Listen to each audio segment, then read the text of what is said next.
Hello दोस्तों, आप सभी का स्वागत है हमारे यूट्यूब चैनल कविंदर भैया पर। तो दोस्तों, आज हम लोग कक्षा 7 दीक्षा हिंदी यूपी बोर्ड पाठ 4 को पढ़ेंगे। हमारे पाठ का नाम है बहता पानी निर्मला। तो आज हम लोग इस पाठ का संदर्भ, प्रसंग और व्याख्या देखेंगे। ठीक है, तो आइए देखते हैं महत्वपूर्ण गद्यांशों की व्याख्या। ठीक है, पहले व्याख्या देखेंगे।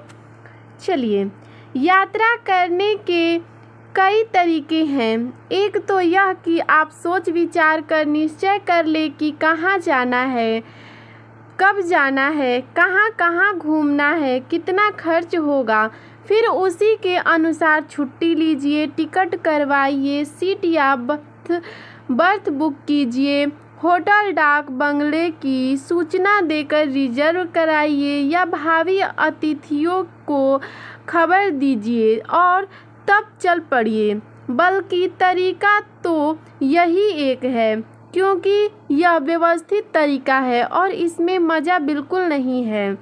यह भी नहीं कहा जा सकता, क्योंकि बहुत से लोग ऐसे यात्रा करते हैं और बड़े उत्साह से भरे वापस आते हैं।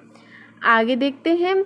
दूसरा तरीका यह है कि इरादा तो कीजिए कहीं जाने का, छुट्टी भी लीजिए, इरादा और पूरी योजना भी चाहे घोषित कर दीजिए कि आप बड़े दिनों की छुट्टियों में मुंबई जा रहे हैं। लोगों को ईर्ष्या से कहने दीजिए कि अमुक बम्बई का सीज़न देखने जा रहा है, मगर चुपके से पैक कर लीजिए ज़बरदस्त गर्म कपड़े और जा निकलिए बर्फ़ से ढके श्रीनगर में। अब आइए देखते हैं संदर्भ और प्रसंग और उसकी व्याख्या। ठीक है, पहले देखिए, यात्रा करने के ढंग श्रीनगर में का मतलब होता है कि यात्रा करने के, यहाँ से लेकर के ढके श्रीनगर में यहाँ तक। इसका मतलब हम लोगों को संदर्भ, प्रसंग और व्याख्या करना है, यहाँ से लेकर के यहाँ तक। चलिए देखते हैं। संदर्भ हेडिंग डालेंगे और लिखेंगे, प्रस्तुत पद्यांश हमारी पाठ्य पुस्तक दीक्षा में संकलित यात्रा निबंध बहता पानी निर्मला से लिया गया है। इसके लेखक हीरानंद सच्चिदानंद वत्स्यायन अज्ञेय हैं। इसका प्रसंग हेडिंग डालेंगे और लिखेंगे, इस गद्यांश में पूर्व सुनिश्चित यात्रा और अनियोजित यात्रा के बीच का अंतर बताया है। इसकी व्याख्या हेडिंग डालेंगे और फिर उसके बाद हम लोग इसकी व्याख्या लिखेंगे। लेखक कहता है, यात्रा करने का एक व्यवस्थित तरीका यह है कि यात्रा से जुड़ी सारी व्यवस्था पहले ही सुनिश्चित कर लिया जाए, जैसे कि जगह, खर्च, छुट्टी, टिकट, सीट या बर्थ, होटल आदि के विषय में पहले ही सोच विचार कर तय कर लेना चाहिए, फिर यात्रा पर निकलना चाहिए। लेकिन लेखक यह भी कहता है कि ऐसे यात्रा करने में कोई मज़ा नहीं आता। लेखक के अनुसार मज़ा तो वैसे यात्रा में है जिसे बिना सोच समझे किया जाए। योजना और इरादा कहीं और जाने का बनाओ और निकल पड़ो कहीं और के लिए। लोगों को बताओ कि हम मुंबई जा रहे हैं और पहुंच जाओ कश्मीर। अब देखते हैं आगे। रात शिव सागर पहुँचे। एक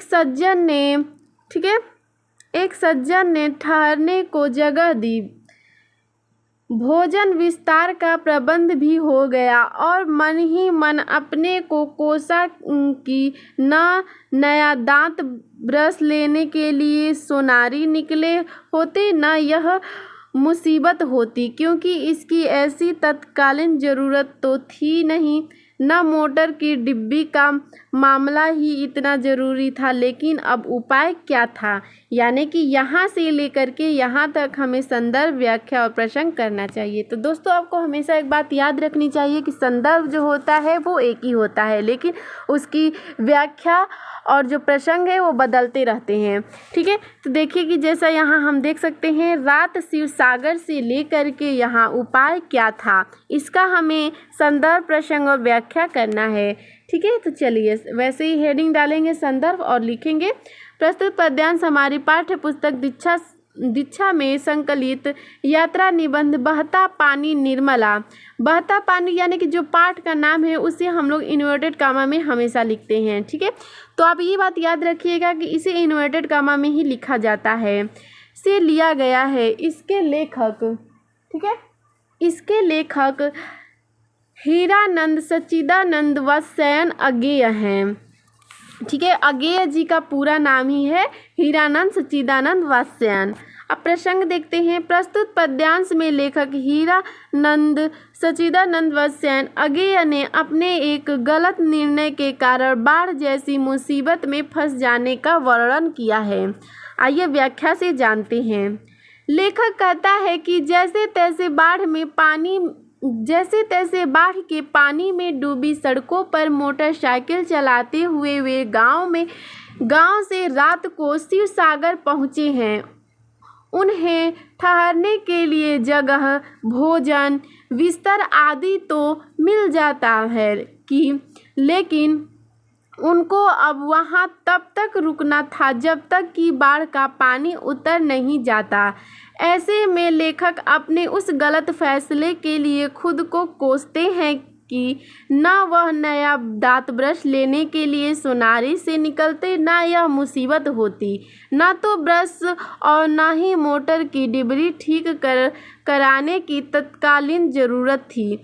लेकिन फिर भी न जाने वे क्या सोचकर निकल पड़े थे, अब बाद में फंस गए हैं। तो दोस्तों इसमें इतना ही था। इस पाठ का सारांश जो है संदर्भ, व्याख्या और प्रसंग। ठीक है, तो आपको हमारा यह वीडियो कैसा लगा हमें कमेंट में ज़रूर बताइएगा।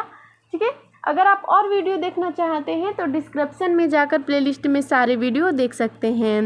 मिलते हैं इसके अगले वीडियो में, तब तक के लिए धन्यवाद।